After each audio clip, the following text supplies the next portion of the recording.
Mana gue terbatas. Makanya gigit sepatu mana? Ya kan tadinya gue gas fragmennya gak gigit loh.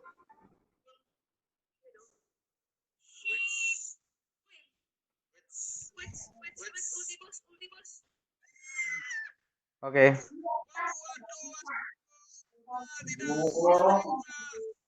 Suaranya sudah kedengeran belum?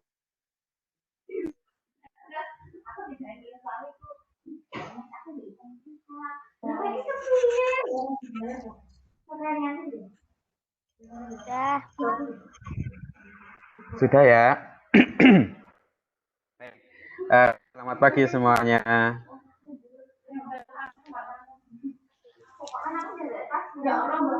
Oke, pagi ya. Semoga semuanya dalam keadaan sehat walafiat. Amin.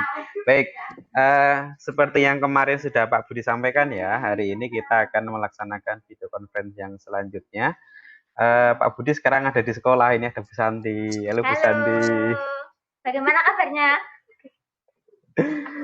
Ya, jadi ramai di sekolah, tapi ya semoga kalian di rumah jangan lupa cuci tangan sebelum melaksanakan kegiatan dan setelah melakukan kegiatan.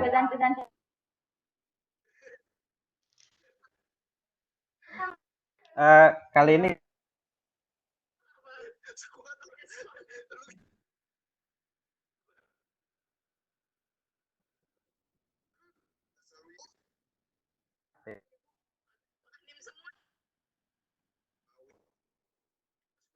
Ambil buku bentar.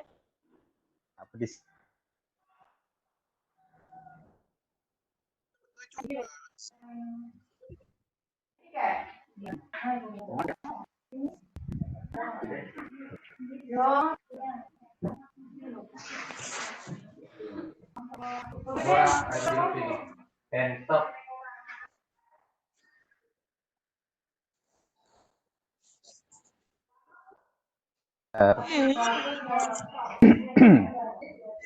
Baik, mulai silakan mulai siapkan dulu buku temanya, ya tema 8 ya.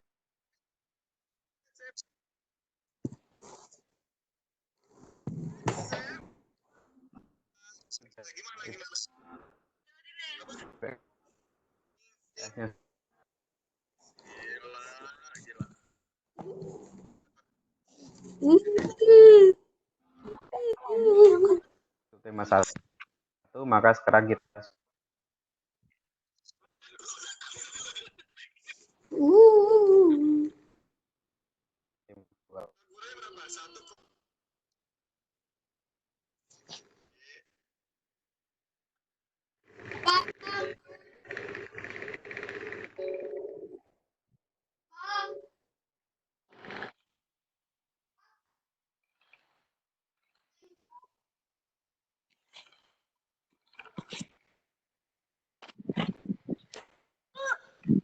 Tadi ada yang telepon, tapi tak mati. Apa sih telepon?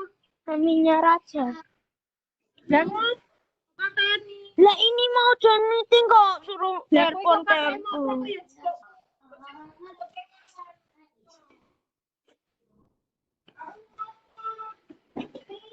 Gak usah telepon.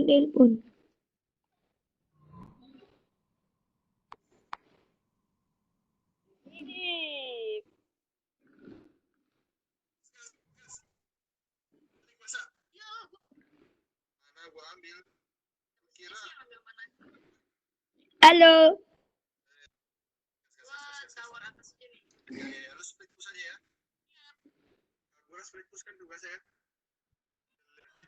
Halo.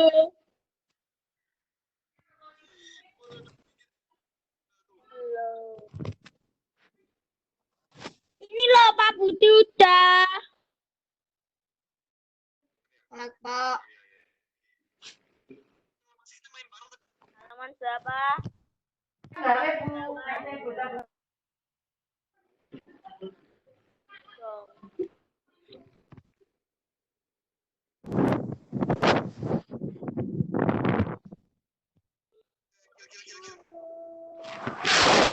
Google Classroom udah kerjain semua.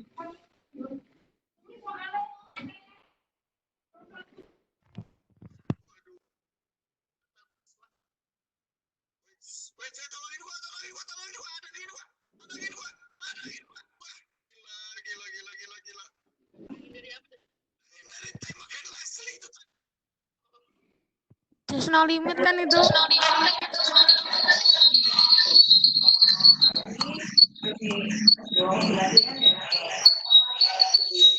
Mama, speakernya nggak bisa. Ini ditembakkan yang punya kita mau nggak begini.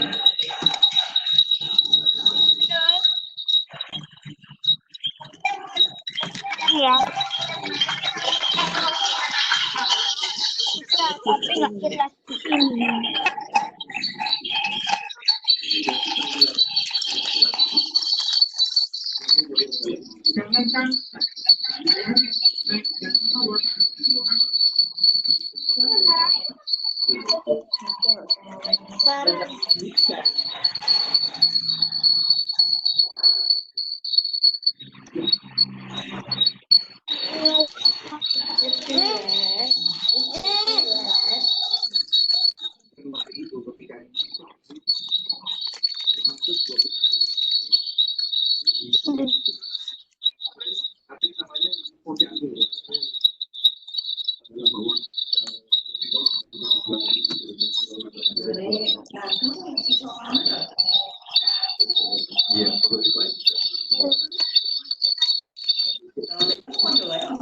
Enggak.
Dari sana, bukan dari sini.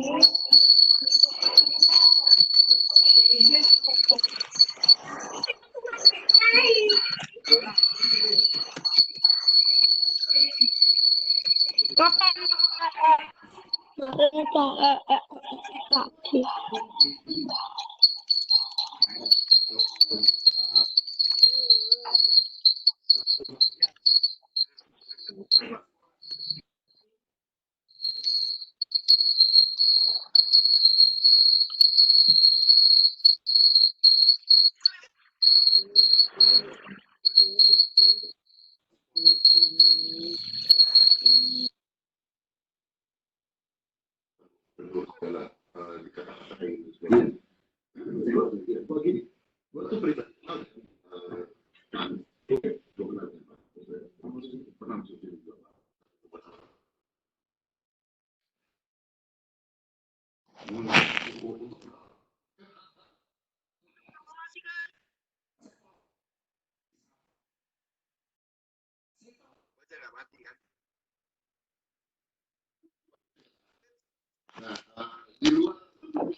Dan itu bahan.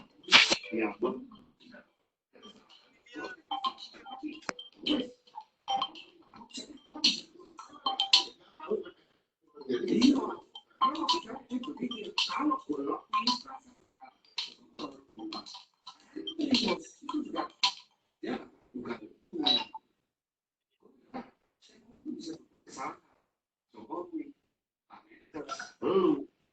Halo, Assalamualaikum.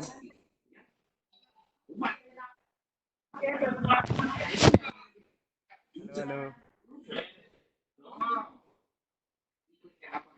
Baik, kita mulai saja ya. Waktunya tinggal 30 menit. Ini sudah pakai HP, tidak jadi pakai laptop karena agak bermasalah ya. Jadi pakainya laptop, pakainya HP. Kenapa enggak?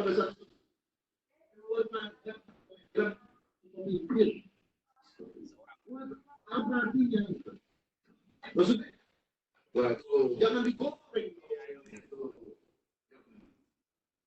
Jangan digoreng. Ini aja belum selesai, udah goreng. Ini nanti. Jangan digoreng kan? Setiap orang tuh jadi. Lu kalau nggak hadapan pemimpin, jadi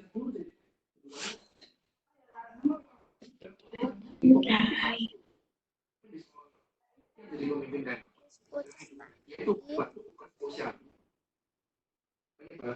Bisa ditegak. Tapi kan sama tahu. Oke. Please kasih lu gak berhasil. Lu akan ke Indonesia.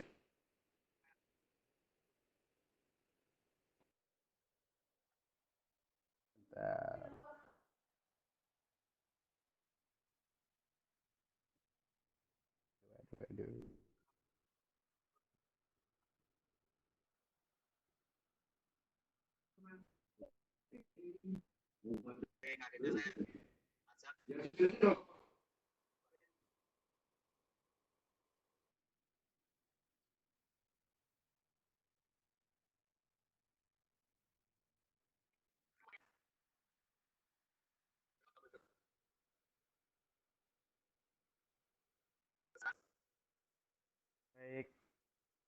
Oke, sudah bisa ya.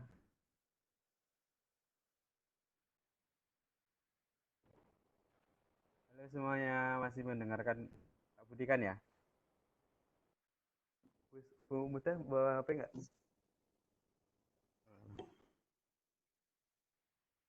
Baik, kedengaran ya suaranya Pak Budi ya. Pak Budi ini pakai HP aja, tapi kalau dilihat di layar, insya Allah kelihatan.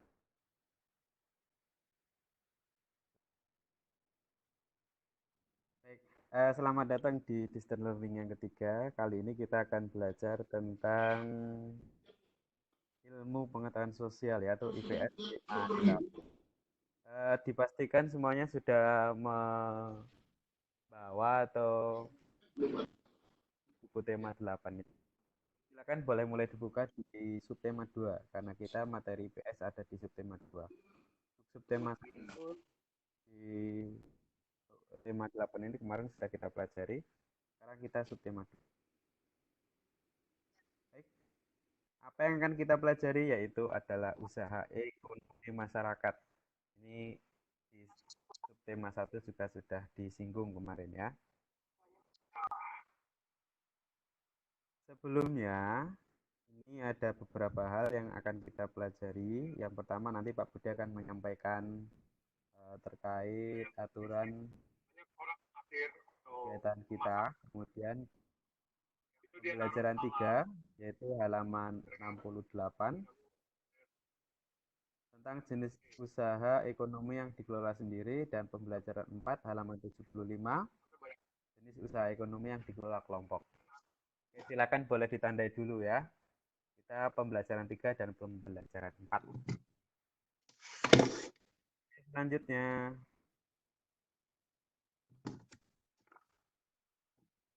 nah ini aturannya. Sekali lagi Pak Budi mengingatkan aturan kita selama melakukan kegiatan learning ini. Yang pertama, selama guru sedang presentasi, semua siswa mematikan mode speaker, mematikan speakernya ya. tidak mengganggu atau menghambat jalannya distance learning. Kemudian yang kedua, speaker hanya boleh dinyalakan ketika dan atau saat guru bertanya. Nanti kalau misalnya Pak Budi tanya ke salah satu orang, orang tersebut harus menyalakan speakernya, nggak apa-apa. Siswa hanya diperbolehkan menyalakan kamera ya, silakan boleh menyalakan kamera, nggak apa-apa. Kemudian sesi tanya jawab dilakukan setelah presentasi dari guru selesai. Nanti kalau misalnya ada sisa waktu, silakan kalau mau ada yang bertanya nggak apa-apa. Kemudian yang terakhir, selama presentasi jangan lupa presensi. Link presensinya ada di chatroom. Sudah mulai presensi ya? Oke, selanjutnya yaitu adalah usaha ekonomi masyarakat. Di subtema 2 ini materinya adalah usaha ekonomi masyarakat dan eh, usaha ekonomi masyarakat itu dibagi menjadi dua, ada yang dikelola sendiri dan ada yang dikelola secara kelompok. Nah, apa yang dikelola sendiri dan apa yang dikelola secara kelompok, kita lihat bareng-bareng nanti ya. Silakan sambil buka buku temanya nggak apa-apa. Baik, yang pertama yaitu usaha ekonomi yang dikelola sendiri. Itu biasa disebut dengan usaha perseorangan ya atau usaha perorangan. Artinya, seorang pemilik usaha mengelola langsung usahanya tanpa melibatkan pemodal lainnya dan biasanya memiliki modal yang terbatas. Jadi modal yang dimiliki itu hanya sedikit, nggak banyak gitu loh. Jadi kalau misalnya modalnya sudah dibelanjakan, kemudian jual barang belanjaannya itu habis, maka lagi seperti itu ya. Jadi modalnya itu terbatas, nggak banyak. Dan itu sekali lagi dikelola oleh seorang pemilik. Jadi tidak bergabung atau tidak bersama dengan orang lain. Itu adalah usaha ekonomi yang dikelola sendiri.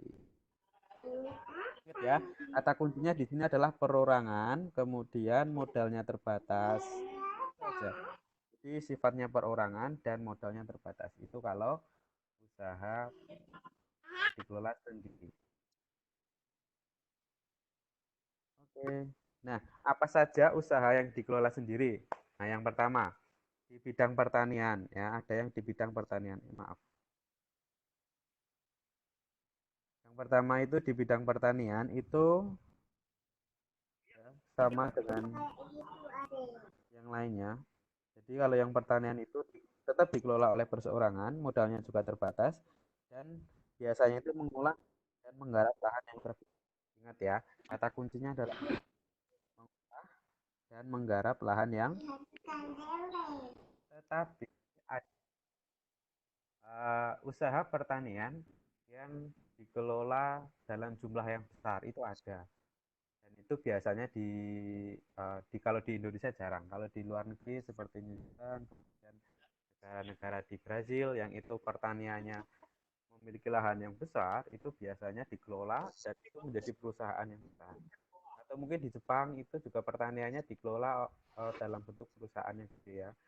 Karena mereka ada kemajuan teknologi, jadi perusahaannya di bidang pertanian dalam bentuk besar. Tapi kalau di Indonesia biasanya pertaniannya itu dikelola oleh perseorangan. Misalnya tetangga kalian kan itu namanya usaha pertanian ya. Punya lahan misalnya atau kan kalian mendapatkan untung. Kemudian yang kedua di sini ada industri kecil ya. Industri kecil itu adalah industri rumahan, rumah tangga yang sering kita jumpai kalau di Jogja ya. Di Jogja itu banyak sekali industri-industri kecil yang ada di mana-mana lah. Kalau di Maguwo itu ada apa itu namanya? Bakpia. Ya yang di daerah Maguwo itu ada.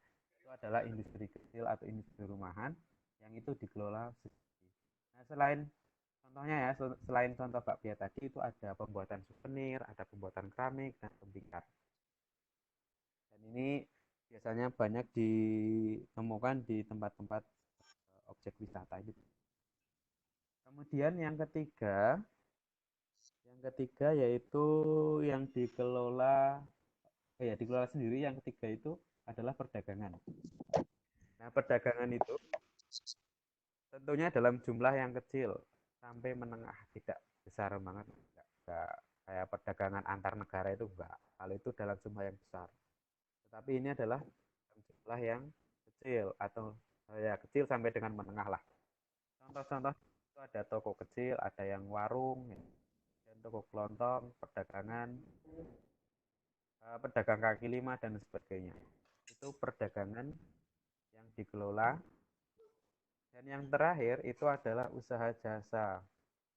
Contoh usaha jasa yang dikelola sendiri itu antara lain misalnya ada usaha salon, kemudian fotokopi, tukang cukur, ya kan, tukang jahit dan lain-lain.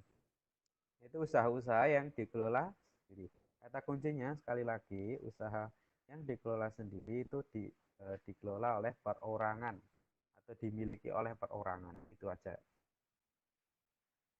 Oke, selanjutnya. Nah, ini coba tebak. Kalau yang gambar di atas itu kan ada pengusaha mebel, pedagang sayur, dan bengkel. Nah, kalau pengusaha mebel itu termasuk apa kira-kira? Halo, siapa yang mau menjawab? Silakan boleh jawab. Industri kecil, Pak. Oke, pengusaha mebel, industri kecil. Ada yang lain? Perdagangan, Pak. Ya, pedagang. Yang mana yang perdagangan? Yang mebel. Ya, yang terus yang ada yang ingin menjawab yang lainnya? Yang bengkel itu usaha apa kira-kira? Nah, oke, kita bahas lagi ya. Jasa. Oke, cukup semuanya. Cukup. Jadi kalau pengusaha mebel itu termasuk dalam industri kecil ya, industri kecil.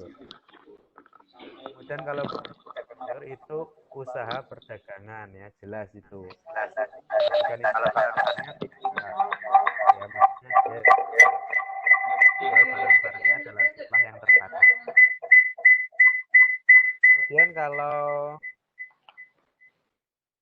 usaha apa tadi, bengkel ya, bengkel itu juga termasuk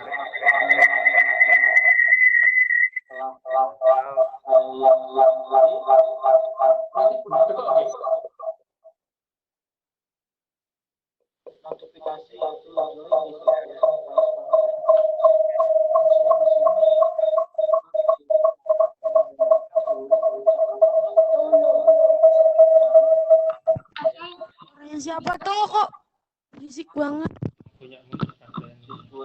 Oke, sudah ya, kita lanjutkan lagi. Usaha ekonomi. Kan. Oke, siap. Yang mengingatkan Pak Budi saja ya, jangan yang lainnya nanti jadinya rame sama. Tenang aja, nanti kalau ada speaker yang nyala Pak Budi yang mengingatkan. Oke, kita lanjutkan ya. Sekarang kita ke usaha ekonomi kelompok. Nah, ini berbeda dengan yang apa namanya? Yang usaha ekonomi yang dikelola sendiri ya, atau perorangan. Nah, kalau yang kelompok itu jelas sekali. Di situ berarti dikelola oleh kelompok atau orang lebih dari dua lah ya. Jadi mereka hanya bergabung atau bersatu bekerja.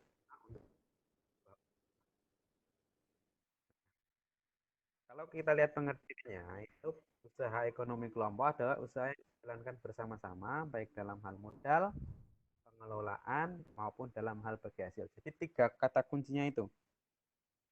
Kok 3 sih? 4 ya. Dilakukan bersama-sama, kemudian modalnya bersama-sama, pengelolaan itu berarti mengelolanya bersama-sama, kemudian hasilnya juga dibagi-bagi bersama-sama.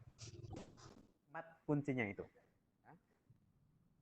Dilakukan bersama-sama, atau dijalankan bersama-sama, modalnya bareng-bareng, dikelola juga bareng-bareng, dan yang terakhir hasilnya bagi semuanya. Nah, itu kata kuncinya untuk usaha ekonomi kelompok. Nah, apa saja usaha ekonomi yang dikelola secara berkelompok? Itu ada 3. Yang pertama adalah bentuknya berbentuk BUMN ya. Yang sering diberitakan di televisi ya, BUMN, Badan Usaha Milik Negara, itu adalah badan usaha yang seluruh atau sebagian besar modalnya dimiliki oleh negara. Kata kuncinya mana? Kata kuncinya adalah modalnya sebagian besar dimiliki oleh negara. Itu kalau BUMN. Jadi entah itu secara keseluruhan modalnya dimiliki negara atau hanya sebagian yang dimiliki negara. Kalau BUMN itu seperti itu. Nah, berbeda dengan BUMN, kalau BUMS atau badan usaha milik swasta itu adalah badan usaha yang modalnya dimiliki oleh swasta. Jadi yang lola bukan negara. Kata kuncinya di situ ada swasta. Nah, kemudian yang terakhir itu adalah koperasi. Nah, koperasi ini adalah badan usaha yang beranggotakan orang atau badan hukum yang berlandaskan pada asas kekeluargaan. Nah, di sini anggotanya itu beberapa orang atau beberapa badan hukum. Maksudnya itu misalnya seperti ini. Ada pengusaha ikan, kemudian ada pengusaha udang. Mereka bersatu menjadi mendirikan sebuah koperasi untuk bekerja sama dalam pemasaran. Nah, itu adalah tetap namanya juga koperasi ya, karena mereka mendirikan koperasi tujuannya untuk membantu dalam proses pemasaran hasil laut misalnya atau hasil tangkapan mereka. Di berbadan hukum atau mungkin contoh-contoh yang lain. Nah, di sini yang lebih penting kalau koperasi itu yang perlu semuanya ingat adalah koperasi itu berasaskan kekeluargaan. Berasaskan kekeluargaan. Ini ada di dalam Undang-Undang Dasar 1945. Diingat-ingat ya, pasal 33 ayat 1. Coba nanti kalau punya UUD 45 itu di rumah silakan dibuka. Pasal 33 ayat 1 itu bunyinya seperti itu. Ada yang tahu di sini bunyinya seperti apa? Coba, siapa yang mau bicara silakan.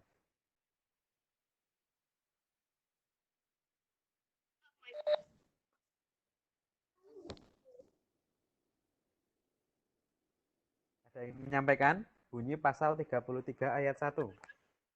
UUD 1945. Ini yang menjadi landasan berdirinya koperasi.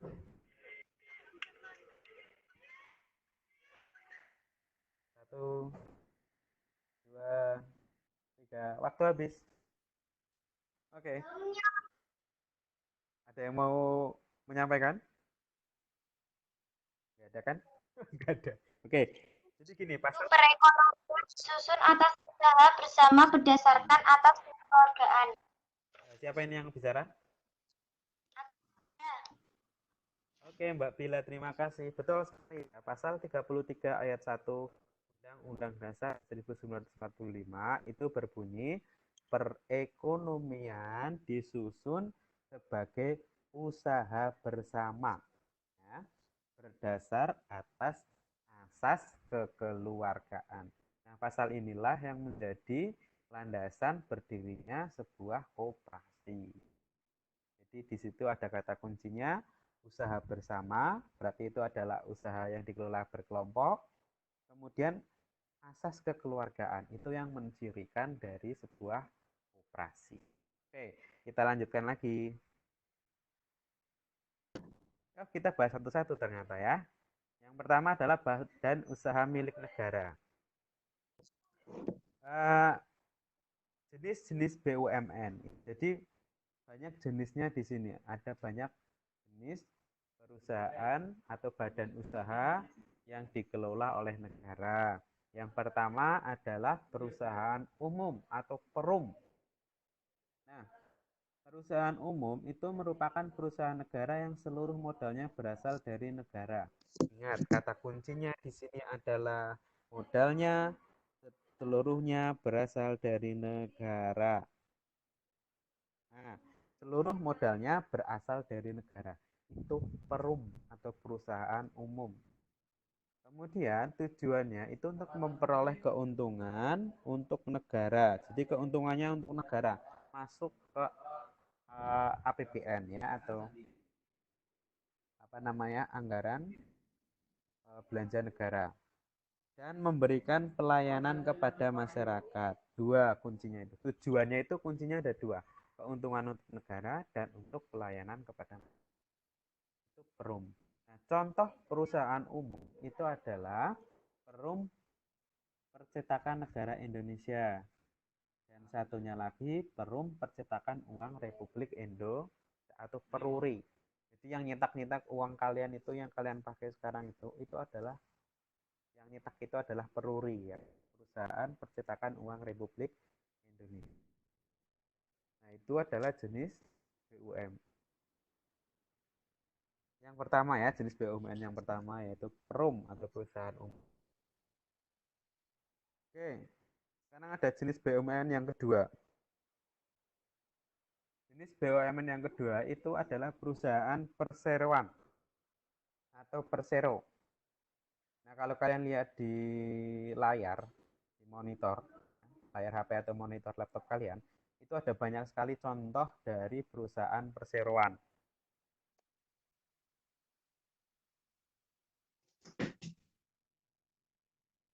Nah, perusahaan perseroan itu contoh-contohnya yang pertama itu adalah PT Pos Indonesia ya. Jadi apa namanya, jasa pengiriman surat, paket dan sebagainya itu Pos Indonesia, Filateli dan sebagainya.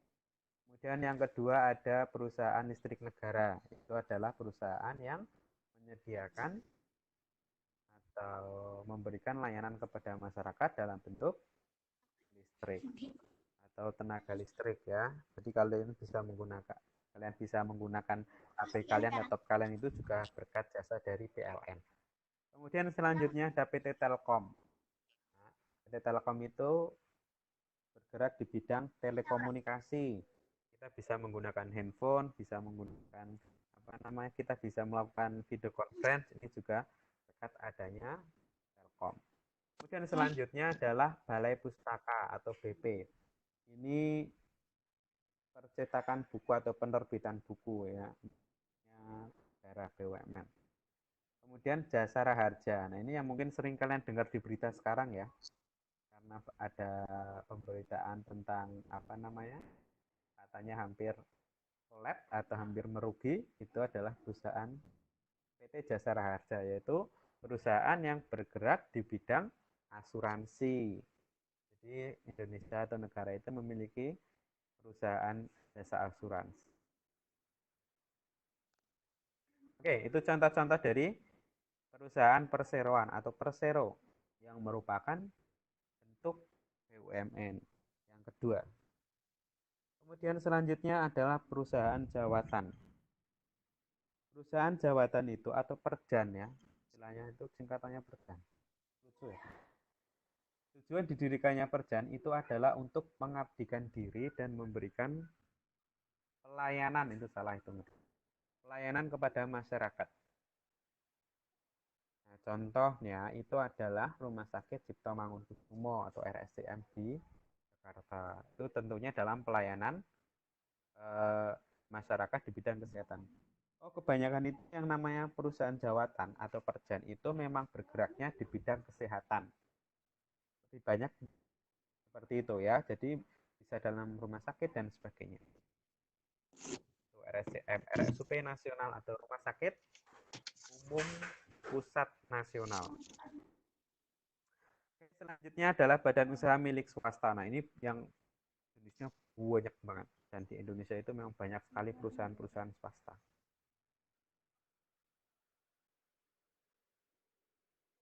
Nah, ada 3 badan usaha milik swasta. Ada 3 ya. Yang pertama ada yang disebut dengan firma. Yang kedua ada perseroan terbatas atau PT. Terus yang ketiga itu ada persekutuan komanditer atau CV.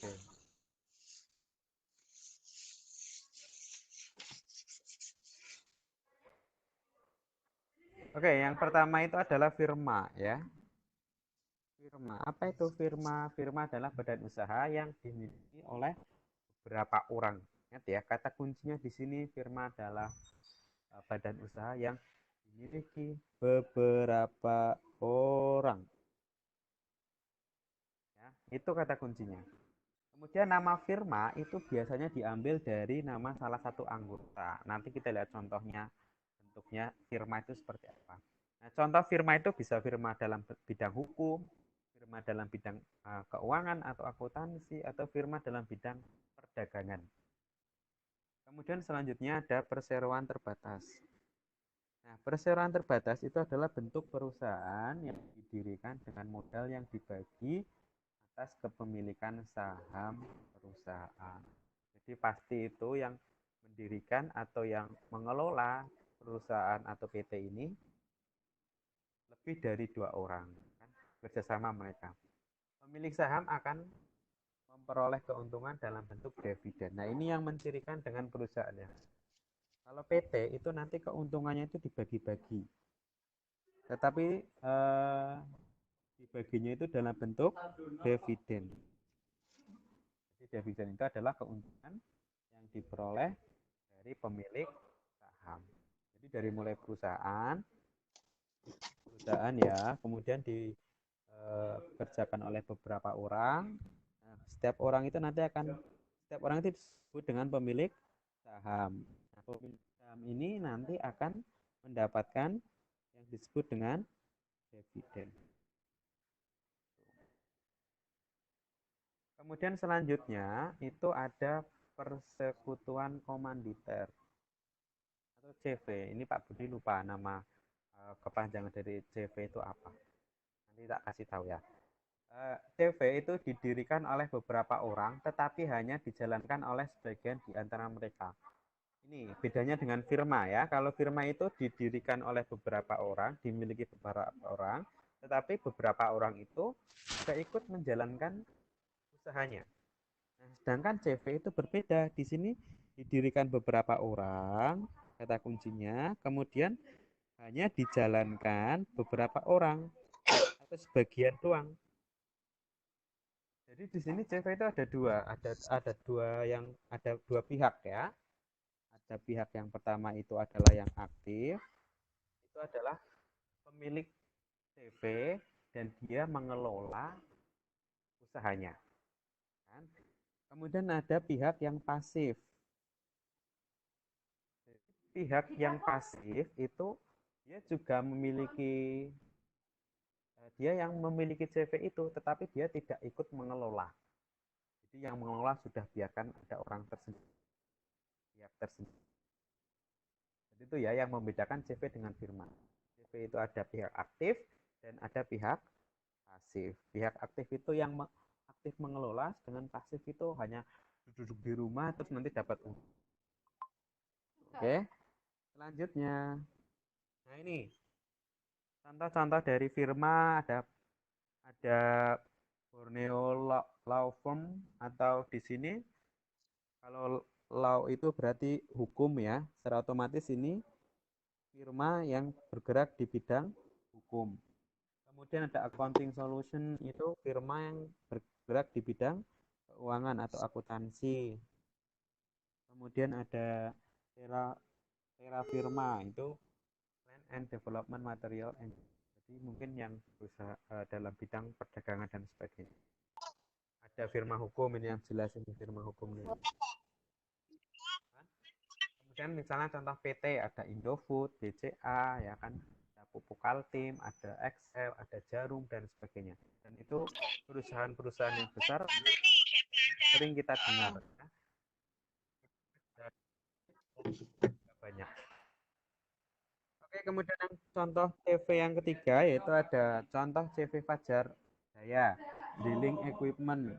Apa ini? Drilling Exploration. Ya, mungkin ini yang mengeksplorasi sumber daya alam ya. Kemudian ada CV Prima Trans Makassar ya. CV. Kemudian yang terakhir ada CV Makmur Jaya. Nah, mungkin bagian di antara orang tua kalian ada yang memiliki usaha-usaha eh, tersebut ya. Ada yang mungkin coba silakan nanti kalian tanyakan ke orang tua kalian. Usaha yang orang tua kalian miliki itu dalam bentuk firma, perseroan terbatas, atau persekutuan komandan. Silakan tanyakan ya. Nanti silakan bisa di atau disampaikan di Google Classroom. Misalnya nih ada Bila, Mbak Bila orang tuanya kan mungkin punya usaha apa itu namanya ya untuk kesehatan itu. Nah itu usahanya itu dalam bentuknya itu apa gitu kan? Misalnya CV atau apa itu silakan nanti tanyakan kemudian boleh di chatting nanti Pak kita tanya. Oke selanjutnya apakah masih ada? Sepertinya masih ada satu yaitu tentang koperasi. Tadi koperasinya sudah Pak Budi sampaikan sedikit ya di depan. Nah ini kita perhatikan bareng-bareng. Koperasi itu adalah badan usaha yang beranggotakan orang atau badan hukum yang berlandaskan pada asas kekeluargaan. Nah, koperasi sesuai dengan UUD 45 pasal 33 ayat 1 itu tadi yang sudah disampaikan. Nah, itu logo koperasinya ya. Ada beringin dan sebagainya. Nah, ini sejarah koperasi. Ini penting. Koperasi lahir di Indonesia pada tanggal 12 Juli 1947. Ingat itu. Ini berdirinya koperasi ya kan. Pertama kali.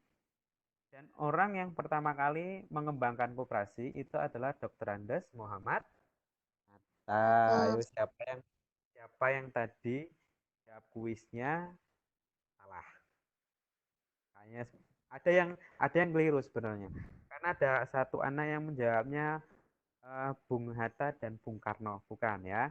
Bung Hatta dan Bung Karno itu pahlawan proklamator, tetapi yang mendirikan koperasi atau yang mengembangkan koperasi itu adalah hanya Dr. Andes Muhammad Hatta. Beliau juga disebut sebagai pakar ekonomi Indonesia zaman dulu. Dan atas peran beliau, maka Dr. Andes Muhammad Hatta diberi julukan sebagai Bapak Koperasi Indonesia. Ingat, jangan sampai keliru yang ditulis Bung Hatta dan Bung Karno. Hanya Bung Hatta saja. Oke, selanjutnya. Ternyata masih ada. Jenis-jenis koperasi ya. Jenis-jenis koperasi itu ada 5. Ada koperasi konsumsi, itu koperasi yang menyediakan barang-barang kebutuhan sehari-hari. Bentar Pak Budi tak minum.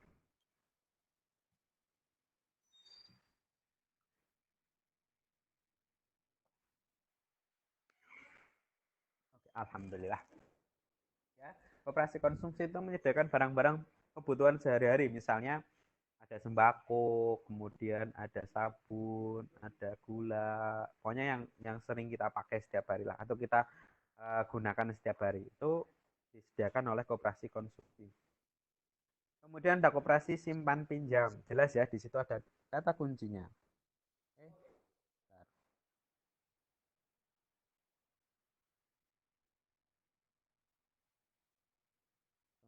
Nah, ada kata kuncinya 1, 2, ya. Simpan dan pinjam. Secara otomatis koperasi ini bergerak dalam usaha simpan dan pinjam. Jadi selain mereka mengumpulkan simpanan dari masyarakat, dari hasil simpanan itu juga dipinjamkan kepada masyarakat. Jadi ada yang boleh nabung, tetapi ada yang boleh utang. Nah itu namanya pinjam. Atau biasa kalau di desa itu namanya koperasi unit desa. Yang ketiga adalah koperasi produksi. Koperasi ini menyediakan bahan baku produksi. Ingat kata kuncinya. Bahan baku produksi dan menyalurkan hasil produksi. Jadi contohnya itu bukan tempat tapi tempe ya. Contohnya tempe. Contohnya ya koperasi pengusaha tempe. Jadi misalnya di suatu daerah itu terdapat banyak sekali orang yang memiliki usaha membuat tempe. Kan? Nah, dari semua orang itu yang memiliki usaha tempe mendirikan sebuah koperasi. yang sama-sama bertujuan untuk mencari bahan baku agar tidak kehabisan bahan baku dan mereka bisa memproduksi tempe lagi. Dan setelah tempenya jadi, melalui koperasinya itu, mereka juga menyerahkan tempenya untuk dijual atau membantu dalam menyalurkan hasilnya. Misalnya mau ditaruh di pasar ini disalurkan atau dimasukkan ke rumah makan dan sebagainya. Itu koperasi produksi. Jadi membantu dalam menyediakan bahan baku sekaligus menyalurkan hasil produksi. Kemudian koperasi jasa. Nah, koperasi jasa tentunya sudah jelas ya, di situ adalah koperasi yang menyediakan jasa, ya kan, bagi anggotanya atau masyarakat umum. Contohnya ada koperasi angkutan, kemudian ada koperasi asuransi. Kalau di Jakarta itu ada Kopaja ya. Kopaja itu apa ya? Koperasi pengusaha transportasi Jakarta kalau nggak salah ya. Jadi itu contohnya Kopaja. Kemudian ada koperasi serba usaha. Ini adalah koperasi yang kemaruk. Kenapa seperti itu? Karena koperasi ini menyediakan bermacam-macam jenis usaha. Ya, dia menyediakan barang-barang konsumsi, dia juga bisa melakukan simpan pinjam, dia juga menyediakan bahan baku dan menyalurkan hasil produksi, ya kan. Malah ada juga yang menyediakan jasa-jasa tertentu. Itu namanya koperasi serba usaha. Jadi ya pelayanannya banyak sekali. Itu yang disebut dengan koperasi serba usaha. Ternyata sudah selesai. Nah, itu ya, jadi harus diingat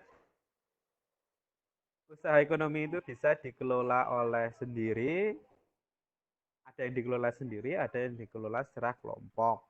Kelola sendiri misalnya dalam bidang pertanian, perdagangan, kemudian dalam industri kecil, dan yang terakhir adalah usaha jasa.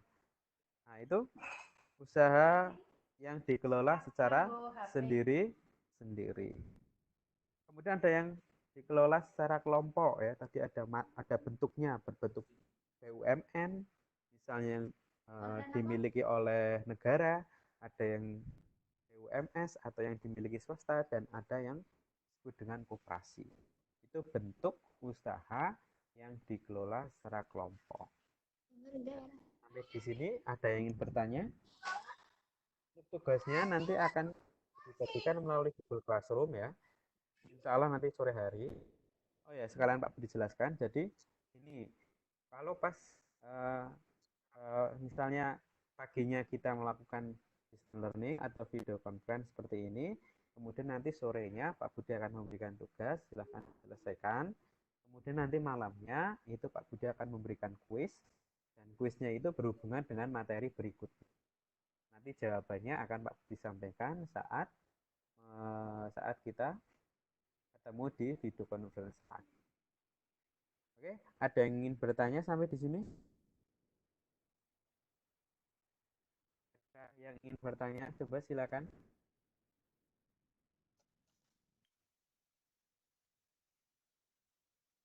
Siapa yang ingin bertanya? Hah? Nggak ada? Tidak, Pak. Oke, Pak Budi tunggu 5 menit ya kalau ada yang tidak ada yang bertanya. Sudah presentasi semuanya?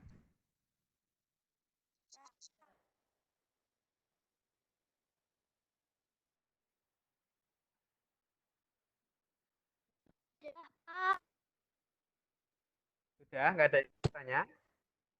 Tidak. Oke, presensinya sudah diisi ya, karena nanti presensinya tidak akan di-share di WA ataupun di-share di Google Classroom, dan nanti Pak Budi bisa ngecek presensinya itu diisi jam berapa. Nah, jadi kalau nanti ada yang ngisi presensi setelah jam 11:15, kemungkinan ngisinya di WA atau di ya entahlah ya, yang penting Pokoknya nanti tidak ada yang ngisi setelah jam 11.15. Kalau ada nanti tidak Pak Budi hitung. Ada yang ingin bertanya? Pak. Nggak ada? Oke, Tidak, kalau Pak. nggak ada, terima kasih sudah mengikuti kegiatan pada distance learning yang ketiga. Semoga kita besok bisa bertemu lagi dan semuanya dalam keadaan yang sehat. Ingat pesan Pak Budi ya, tetap jaga kesehatan. Nggak usah keluar kalau nggak ada keperluan apapun. Dan kalaupun keluar, setelah pulang segera cuci tangan, cuci kaki. Jaga kebersihannya, jaga tubuh kalian tetap sehat. Oke, kalau nggak ada yang ingin bertanya, Pak Budi akhiri. Wabillahi taufiq wal hidayah. Wassalamualaikum warahmatullahi wabarakatuh. Waalaikumsalam warahmatullahi wabarakatuh. Oke, kalau silakan kalau mau keluar boleh keluar sebentar. Ini untuk yang belum presensi Pak Budi tunggu 5 menit lagi sampai jam 11 lebih 5.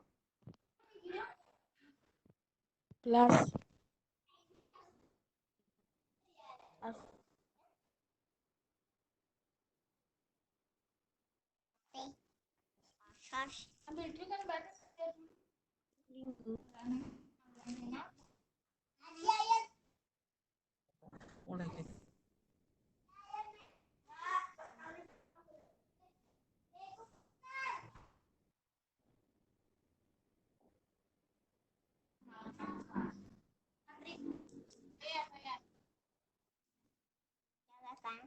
Sebentar, Dok.